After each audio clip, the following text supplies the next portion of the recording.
Alrighty guys, welcome back to Star Wars Review. Today I'm reviewing Star Wars Rebels Season 1 Episode 15, Fire Across the Galaxy, which was directed by Dave Filoni and was written by Simon Kinberg and was released on March 2nd, 2015, which is the Season 1 finale.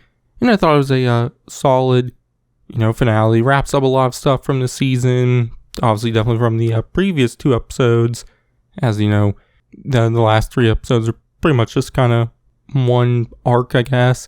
But, in this episode, we see the Ghost crew kind of planning a mission to rescue Kanan, and that's where the episode starts, with a callback to the shorts released before the season, mainly the one featuring Sabine titled Art Attack, as we see her at the start of this episode attacking the same airfield, which had several TIE fighters, but now also has a Gozanti-class cruiser, which her attack is a distraction, so Ezra and Zeb can steal the Gozanti cruiser, which they're going to use to rescue Kanan.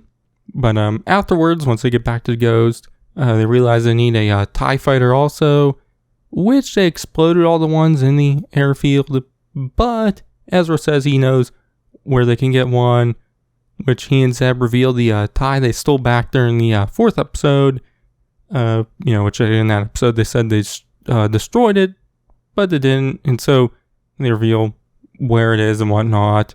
But also since then, Ezra revealed it to Sabine, who has painted it, so it doesn't look like a TIE fighter, anymore. It has a special paint job, but it'll be good enough as by the time the Imperials will see it, it'll be too late.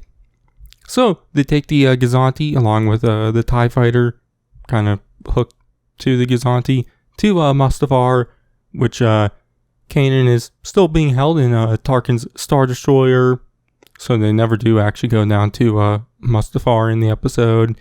But we do see the Grand Inquisitor continuing to torture Kanan, trying to get info from him, but it's still not working, which we see the Grand Inquisitor use the death of Depa Billaba, Kanan's master, against him, but Kanan stands strong enough, even though it's, obviously hurts him and whatnot, what the Grand Inquisitor is saying.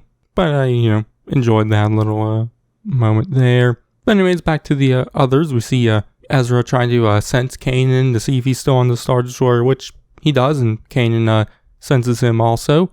So they go through with their plan, which is to send the TIE fighter into the Star Destroyer to kind of set off a bunch of pulse grenade thingies, what they put on it, which kind of knocks out the power, I think it was, on the Star Destroyer, which allows them to kind of dock the Gozanti on the side of the ship.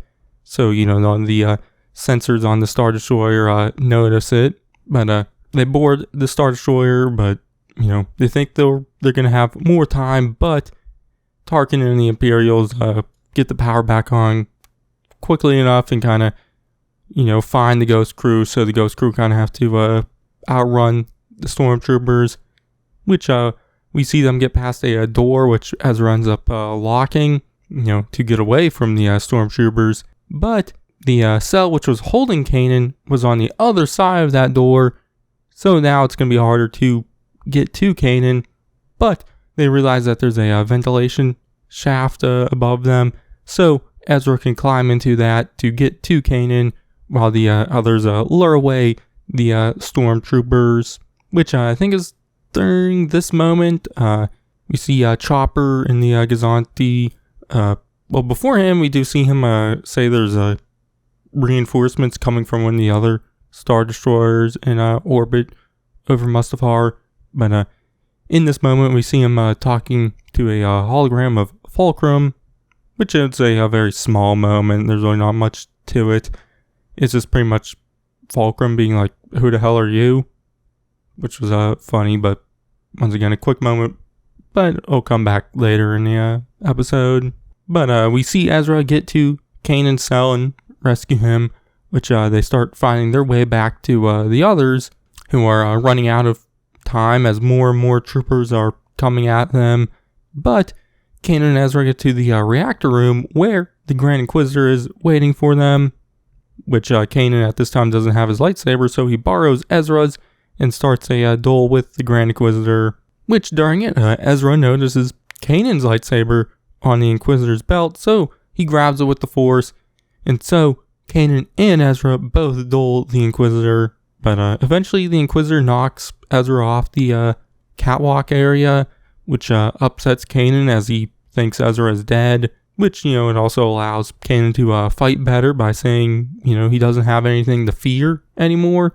So he grabs, his lightsaber, which was still on the catwalk there. Or, well, no, I think actually the Grand Inquisitor stole the lightsaber from Ezra, and that's how he got knocked off. So, Kanan uses the Force to grab his lightsaber off of the Grand Inquisitor at that time, and so he uses both his and Ezra's to fight the Inquisitor. But we see that Ezra has landed on a catwalk below, which I don't know how Kanan didn't see that. It seemed pretty obvious to me, but okay. But we see Hera calling Ezra on the comms, which he finally awakes and answers, and Hera asks about Kanan, which Ezra says he looks to be doing good as he watches him fight the Inquisitor, which eventually Kanan gets the upper hand and cuts the Inquisitor's blade in two and kind of knocks him off the ledge, which is blades then land in the reactor, and it kind of starts to blow up the ship. But the Inquisitor is holding on to the ledge, but before he falls, he tells Kanan there are things far worse than death, which, he falls and dies. But it's a cool line. Obviously, I do like obviously several years after this episode aired, kind of how that was continued and whatnot, mainly in the main Star Wars comic. I think it was issue 6 of the series, which started in 2020. It's a cool thing with the Inquisitor in that, and kind of relates back to that final line there. Obviously, I don't know exactly what the meaning was for in this episode, exactly what he's trying to say to Kanan about that. I'm not fully sure. But afterwards, Ezra meets back up with Kanan, who's happy to see him because he thought he was dead. But because the Star Destroyer is now blowing up and Chopper isn't responding to Hera's calls, they need a quick escape. So Hera, Sabine, and Zeb take the tie they had used earlier, which because the grenades weren't explosive, so the tie's still there. So they take it, and Ezra and Kanan tell them that they'll find another way off the ship, which they find the Grand Inquisitor's TIE fighter, which Ezra says that, the Grand Inquisitor won't be using it anytime soon, which was quite dark. But they take the TIE and leave, which, they're having to outrun a bunch of other TIE fighters, and, they at that time realize that Chopper has just straight up left. So, with all the other TIEs coming, they're running out of time, which is when Chopper comes back in the Gozanti with also the Ghost and several other rebel ships to save the day. So they board the Gozanti, and kind of all the ships jump to hyperspace to leave as the Star Destroyer starts to explode, which we see Tarkin leave the Star Destroyer also. But aboard the Gozanti, they kind of wonder who the hell was flying the Ghost, and who the other ships are, which Chopper has a message from Bail talking about other rebel cells, and then the others kind of realize that they're part of a bigger rebel cell and whatnot, which is when Hera reveals to them that they weren't supposed to know about it, just in case they did get captured, and so they wouldn't reveal any info about the other rebels. But this is when they learn who was flying the Ghost, which is Fulcrum, who turns out to be Ahsoka Tano, who tells them that what Hera said is now changing. They're now going to be a part of the bigger rebel cell because of the message they sent out into the galaxy, which has given the people hope to fight against the Empire. So they're going to use that hope, to fight. But Ahsoka also reveals that she came because of Kanan and Ezra, both being Jedi and whatnot. But the episode ends back on Lothal, where Kallus is speaking with Tarkin, who has returned, about the unrest on Lothal, and how there's whispers about what happened, over Mustafar, and how the people see the Empire as weak and vulnerable, which Tarkin says that they've sent an alternative solution to that, which is when Vader comes out of the shuttle and the episode ends with him, walking down and whatnot. So yeah, like I said, I thought it was a solid finale. I thought the teases with Ahsoka and Vader at the end were good. I definitely liked a lot of the growth with Kanan in this episode. And definitely his moments with the Grand Inquisitor. And, I liked the mission with the Ghost Crew, to save Kanan and whatnot. So, all in all, thought it was a solid finale. Wraps up some storylines from the season and whatnot. So, yeah. But my grade is going to be a B+. So, yeah. But next, I'll be doing a review of just Season 1, a full Season 1 review. So, you can check that out then. But in the meantime, check out my reviews on all the other episodes from Season 1 and all my other Rebels reviews and everything else I do.